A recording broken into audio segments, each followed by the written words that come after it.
Welcome to another edition of 42 Straight Years In. I'm not going to have a crackhead update on this video because today is my birthday.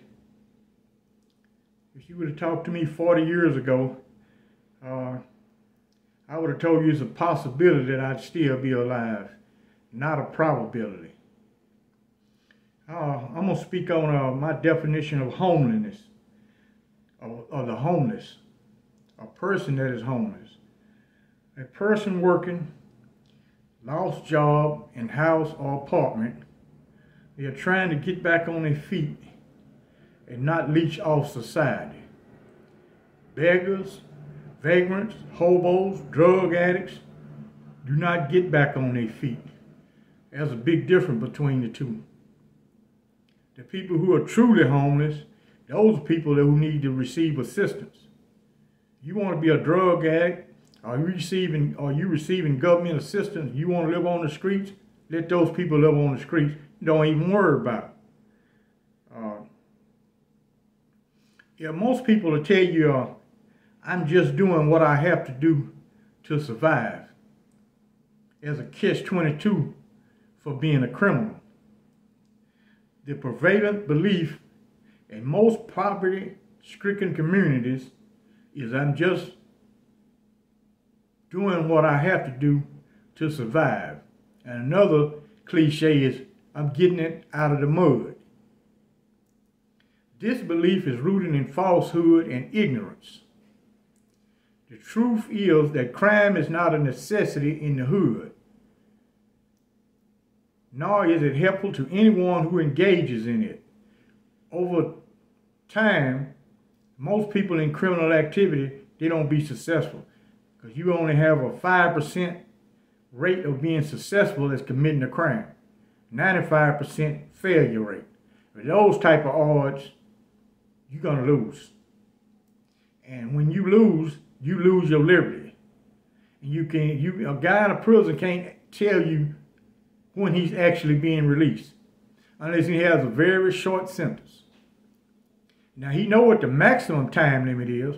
They gave you a 75-year sentence. And you 35 years old, you know you'll never max that sentence out. But you ain't going to live another 75 years. You'll be 105 when you release.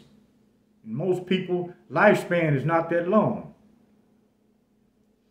The truth is, crime is not a necessity in the hood, nor is it helpful to anyone who engages in it.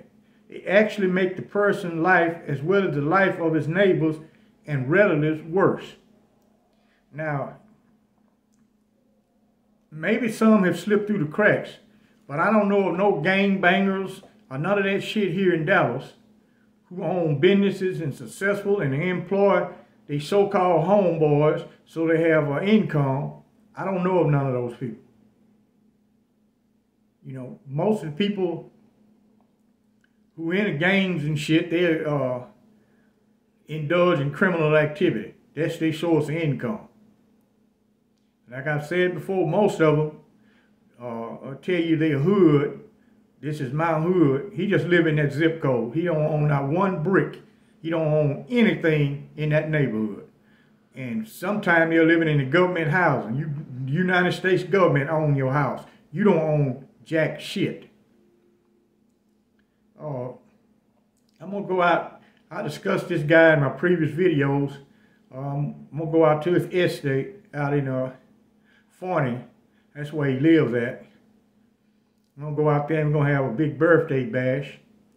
And the last time I was out there, a lot of the guys who exonerated was there. And all these guys are wealthy. I noticed one thing. They all done served large sentences in prison and were wrongly convicted. None of them were flexing. And all of them had nice, expensive cars or exotic cars. They had Rolexes. Some of them had high-end escorts.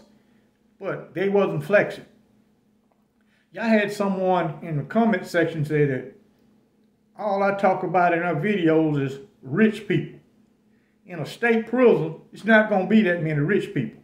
Texas has mass incarceration. Over 100,000 people locked up. Sure, it's going to be some wealthy people slip through the crack, but majority wealthy people go to a federal prison. But occasionally the feds don't want to prosecute a case. They'll let the state have it.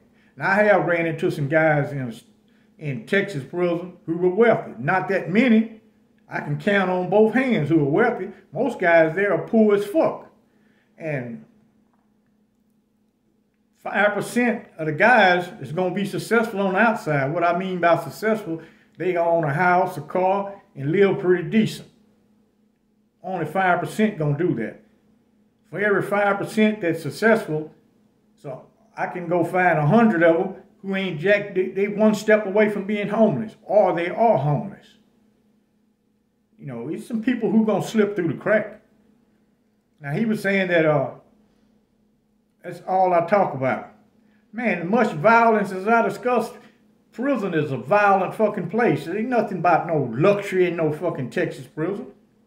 Ain't nothing luxury in Texas prison. They don't even have air conditioning. Ain't nothing luxury there. All of it is hell. It's either it's too hot or it's too damn cold, one or the other. It's very rare that you'll be comfortable. You just get used to it and it won't bother you no more. But you're not going to be comfortable. Now, in Texas, they give these guys a generous compensation package if you are wrongfully convicted. The key word is wrongfully convicted. Now, Texas got the best benefit package out of all the states.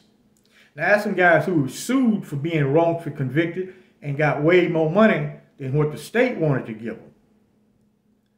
But in the state of Texas, if you wrongfully convicted and you exonerated, they give you $80,000 a year per year you was incarcerated and a fraction of that year, and they give you a stipend. And it's based on your lifespan using the insurance table. The older you are, the more your stipend is. The purpose of that is so during your lifetime, you'll be compensated. Now, in order to make $80,000 a year, you got to make $38 per hour. 75% of Americans do not make no $38 an hour. They do not make that kind of money. Now, you let some woman set you up with a SEX case and wait 25 years in prison, then file for a DNA test and get exonerated, and you'll be wealthy. That's how these guys got their money. Now, the guy that I'm going out to his estate and hang out, I'm going to hang out there all night. My old lady's at the gym. I'm waiting till she come back and pack her overnight bag. We're going to spend the night at his house. He got a swimming pool. He got a movie theater in his house. He got all that. But look at the hell he went through. 26 years of being incarcerated and didn't commit no crime. And you go do the same damn thing and you'll be able to live that way. You'll be able to have a Bentley, a Lambo, and a Vet. You can buy all that shit. Put some work in. Like they always say, put work in and you can get it. Everybody wants things overnight. I remember I was in this guy's Lamborghini and I stopped at a fast food joint. Me and my old lady went inside and ate. And this elderly white guy walked up to me and said, "Are you driving that Lamborghini?" I said, "Yeah." He said, "You must have sold a lot of drugs to get that car." I just looked at him. "You old son of a bitch, I ought to get up here and kick the fuck out you, you worthless motherfucker. It's more ways to get money besides selling drugs. That show you not street smart. You don't know jack shit. The average drug dealer can't afford a fucking Lamborghini. They can't afford that. They not making all that money you think they do. All of them are not kingpins. Some of them just barely making ends meet so they can re-up again. A lot of those guys not making no hell of a money and taking a penitentiary chance every day. You can go in the inner city, you can count how many Lamborghinis you see over there. How many of those guys got a Bentley, and they're straight up crooks. They can't afford no fucking Bentley or Lamborghini. Not making that kind of money. But I'm just looking and I say, man, that's how a guy get his ass in a wreck. He, this son of a bitch, come over to that table talking to me. Now, I didn't say a damn word to him. I was just thinking, I said, man, I wish I had you in a prison setting back in the day. I'd get up here and break both of your fucking jaws. I would kick every fucking teeth in your mouth out. You piece of shit. You didn't ask me nothing but just come straight off the muscle and say, hey, you a drug dealer. I don't sell no fucking drugs. It's not even my fucking car. God just let me drive the fucker. You know, if I had his type of money, I wouldn't buy no Lamborghini, but I'm 10 years older than he is. I wouldn't not spend my money on no fucking Lamborghini. I got other things I can use that money for. People got to start thinking about building generational wealth. That's why the average poor person don't have shit. He born at a county hospital poor when he come into the world. He already on food stamp. Single mother. She ain't got no money. Dad is nowhere in sight. He born in poverty and government, and live on government dole his whole life, live in Section 8 housing. You know, seems like everybody want to live the good life, but they don't want to put in the necessary work in order to live that lifestyle. They look at all these people on social media who flexing. Some of those people puts in work. That's why they are successful and they're able to show off their exotic cars and all the other shit, and you be impressed by that bullshit. Where in your lifetime, you never ever gonna live like that. The average people in the world are average. And they're gonna stay average. They're not in the 10% category. In America, in order to be in the 10% of Americans make $100,000, only 10% of the population out of over 300 million make that kind of money. Now, it varies from region to region. If you in Texas and got $100,000, you making that kind of money, you living good as hell.